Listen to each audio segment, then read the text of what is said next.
A successful 2019 edition, Clever Clogs Books has concluded plans to host the second edition of the Akada Children's Book Festival, ACBF, on Friday the 30th and also Saturday the 31st of October 2020 online. Last year's event, which was held in partnership with the British Council, took place at the Council's premises in Lagos, Nigeria, with over 1,400 attendees participating in what is now recognized as Nigeria's first book festival specifically dedicated to children.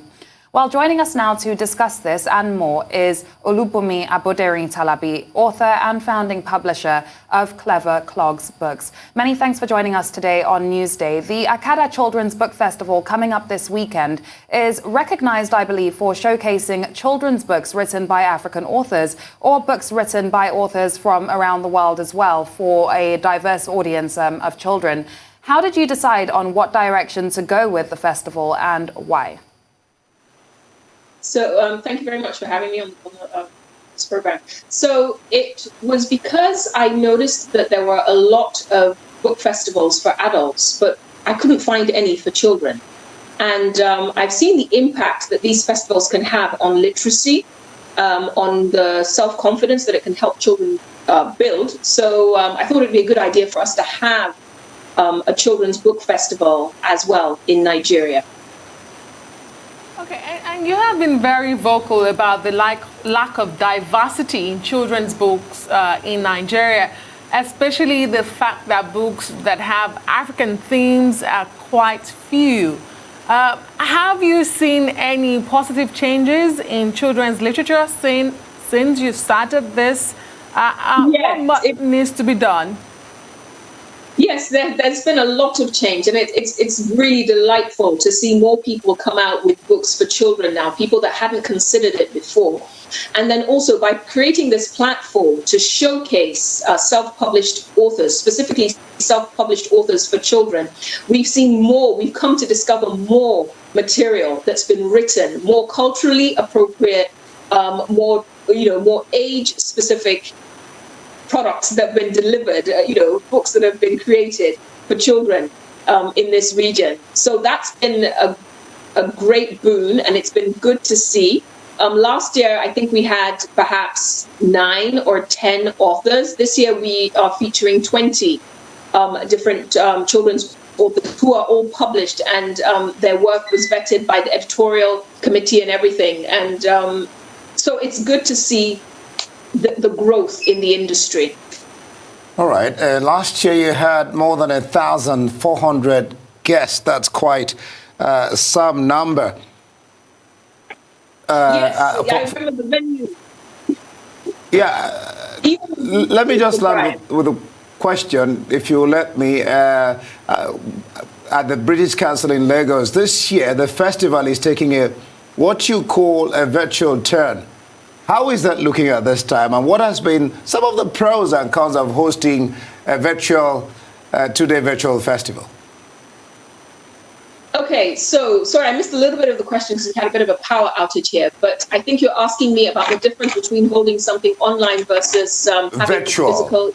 And then, of course, when you hosted it, 1,400 guests attending, that was quite some number with the British Council. Yeah. So it's wonderful to actually move online. That behind every cloud, there's a silver lining. So even though we would have preferred to have had the event in person again this year, it simply isn't possible for social distancing reasons. So we've migrated everything online. So the entire festival is online, and we've been able to replicate most of the program. So we still have all the book chats, all the book reviews, all the book readings, the author-led discussions, and so on and so forth, the children talking about their various books and why they love them, etc. And we've actually enhanced the program from last year. So this year we've added things like Giggle Box, which is comedy for kids. We've added Happy Tunes, which is sing-along for children. And we've even found a way to incorporate the fitness aspect. We had lots of outdoor activities last year in the garden, and we found a way to incorporate that in the program for this year as well. And what is most delightful is that because it is an online event, we are having registrations from across the world. So we have people from Mauritius, from Rwanda, from Kenya, from Ghana, from the United States, and from England. that have registered for this event. So it's really good to be able to reach Nigerians in the diaspora and people who are just interested in seeing children's literature written for a diverse audience of children. Certainly, and 2020 has been a rather challenging year, I would say extremely challenging year for most. What are your thoughts about recent events in Lagos and across Nigeria, and why would you say it's important to have the Akada Children's Book Festival, especially at this time? So I was, along with everybody else, completely horrified by the events of last Tuesday. And I was a little bit, I don't want to use the word paralyzed with fear, but not too far away from that, quite bewildered as to what was going on and what it portends for the country. I decided that I would meet with the team and we would discuss whether or not to go ahead with this year's event. And in the end, we were unequivocal in our decision.